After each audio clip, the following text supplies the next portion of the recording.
I just want to ask you about the Israel-Hamas war.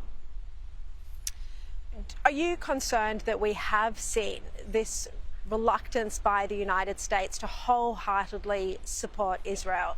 You know, I mentioned Biden's refusal to hand over some weapons. Israel is under threat on all sides. Yes, Iran's behind it, but Hezbollah, Hamas, the Houthi rebels. Do you think the US should be stronger in its support of its closest ally in the Middle East? Yeah, I've always felt that way. I think this is not, this is not just Hamas, Hezbollah, Houthi rebels. This is really a conflict, a fight between Iran and Israel. And any daylight between the United States, Israel's greatest ally partner, exposes them to the bigger threat. They've withheld, my administration has withheld weapons.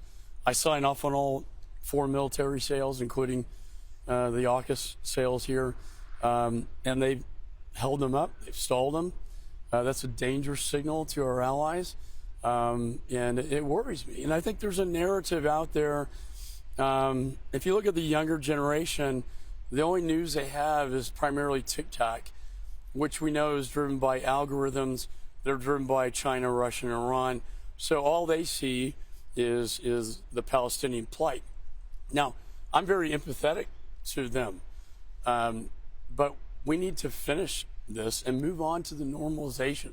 Any talks of ceasefire, while it sounds great, it remains, it keeps Sinwar in power, Hamas in power, and this cannot be finalized until Hamas is out of power. There needs to be a new governing body in Gaza to 100%. move forward for the war to end. For the Palestinians. I've talked to the Saudis very extensively about this. They're in the best position to form a governance for the Palestinians, but we can't get to the normalization. You've spoken to them about helping with the process after the war. Oh, yeah, 100%. They are very engaged. They're keenly interested. They want to be a part of a new Middle East, a normalization that involves a reconstruction that they would, in most part, fund, but also, most importantly, a security alliance between the United States, Israel, and the Saudis. We haven't seen anything like this. Well, the Abraham Accords were a big step forward. Jordan and Egypt, very courageous. But this would be a game changer in the Middle East that could finally bring peace. But we can't get to that point, Sharri, until Hamas is over. Yeah. And what do you think of the unrest we're seeing at university campuses around the world? And what do you think of this confusion of the young generation who seem to be siding with brutal, barbaric terrorists? Because that's all they see. I think they think it's kind of in style and it's kind of cool. If you ask them what river and what sea you're talking about, they would know it's the Jordan and the Mediterranean. I don't think they really understand historically what they're standing up for. Hamas killed on October 7th, thousands of Jews, Jewish people. My dad bombed the Nazis. They had concentration camps. They killed the Jews. We formed the state of Israel because of the Holocaust. And I don't think they understand the history. I mean, your dad would never have left a single person behind in a concentration camp, but the suggestion now from those who call for an immediate and unconditional ceasefire is that, well, the hostages should be forgotten, even baby Kafir. Right, and that's a very sensitive. I met with the families. It's heart-wrenching. Yeah. Most of them are stuck in the tunnels. But remember, Sinwar and Hamas, they hold them as human shields. They're very calculating, very shrewd, and in fact, very evil. The way they abuse their own people, hospitals, schools. So when you see some bombings, they're using that as shields. And I think the Palestinian people are really getting tired of Hamas exploiting them. And they're tired of this war, and I think everybody is. We want to see it come to a conclusion. But again, it can't end unless Hamas is finished. You were in question time in Canberra yesterday in Parliament House.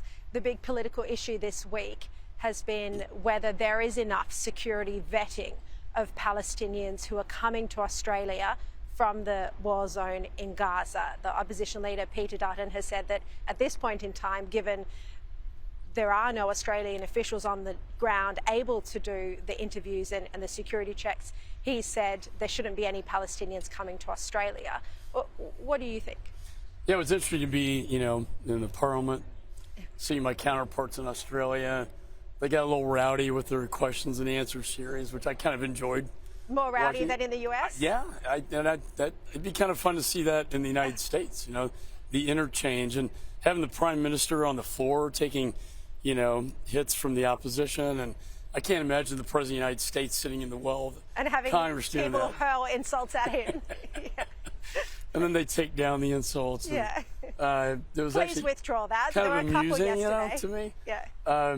We always think, the Brits are more civilized, but sometimes, and then the Australians, but it's very rowdy. But to answer your question, I think, and I chaired the Homeland Security Committee for a long time as a federal prosecutor, counterterrorism, and I'm very sympathetic to the Palestinian people who have been held hostage by Hamas, really. We want to find a safe haven, but you have to properly vet individuals before you bring them in to your country.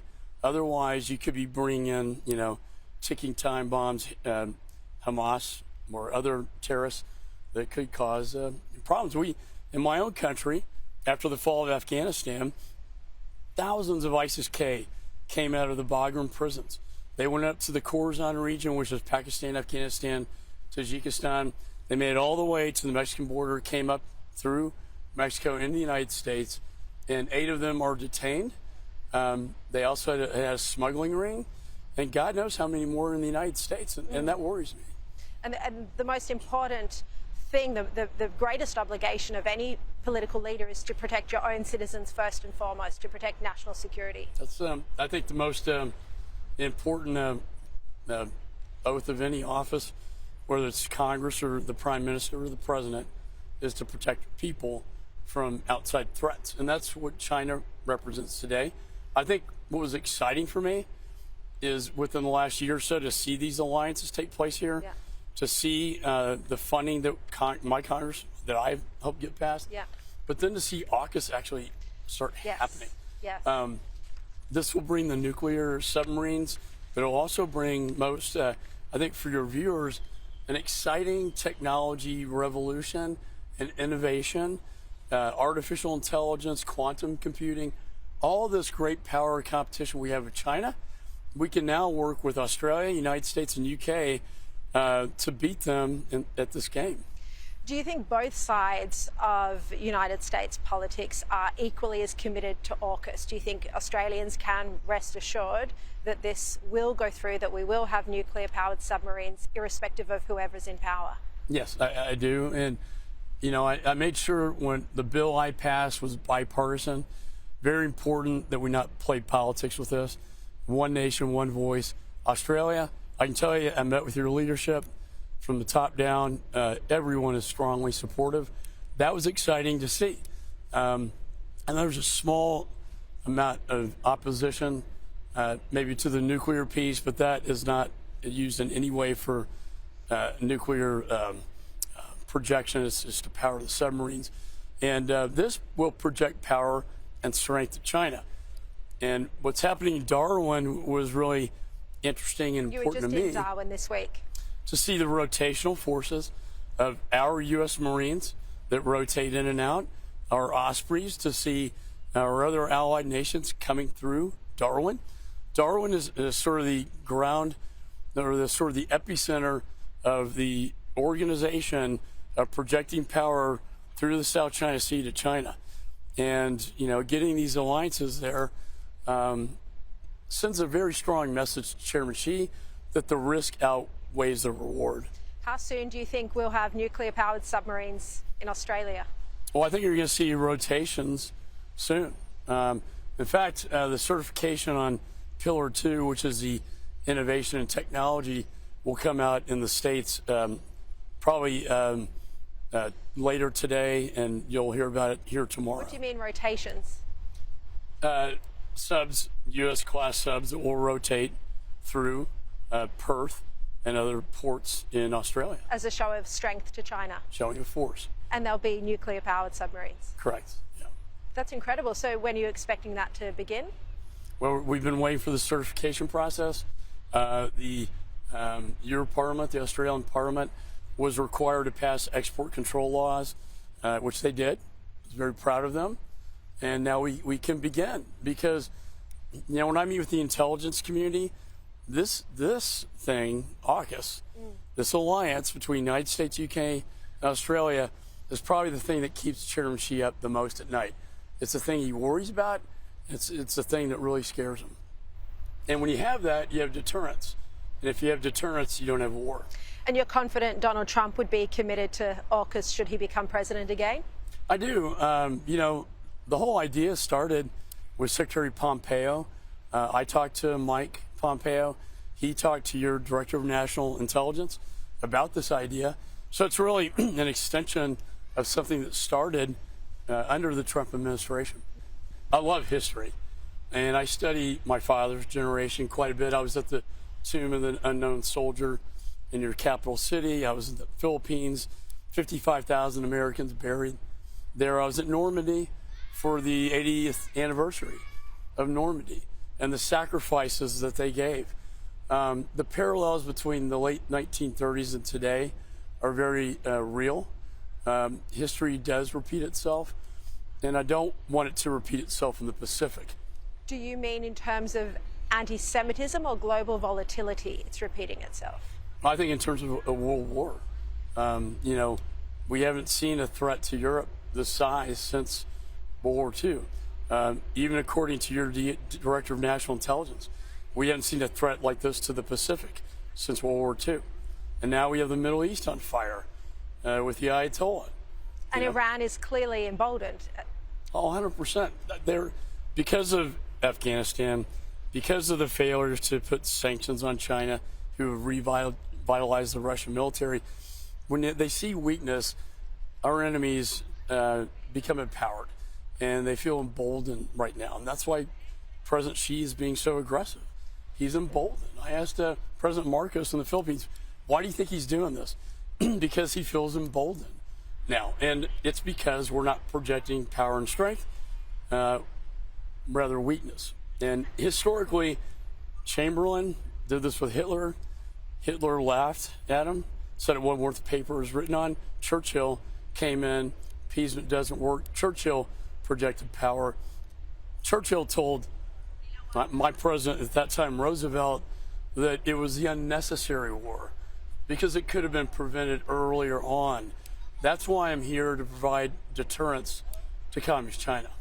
Do you think that the $6 billion that the US gave Iran as part of that nuclear deal shortly before October 7 was part of the problem? Oh, I think, these hostages, I love seeing hostages come home, but these are some of the worst negotiations.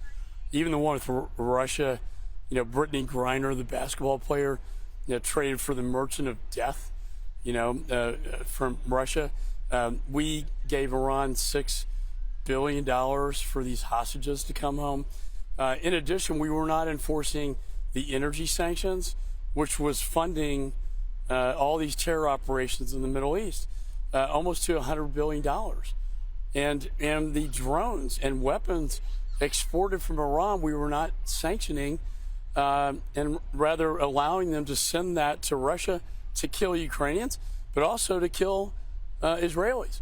So on the National Security Supplemental, we put those sanctions back in, and we made them mandatory that you have to enforce these. Yeah. I would argue with China, with these, the way they've helped the Russians in their military, they need to be sanctioned as well. Yeah, because we are seeing supplying of weapons for different conflicts at the moment, as you say. Michael McCaul, a pleasure to speak with you. Thank you very much for your time. Thanks, Sharri. Thanks for having me. Thank you.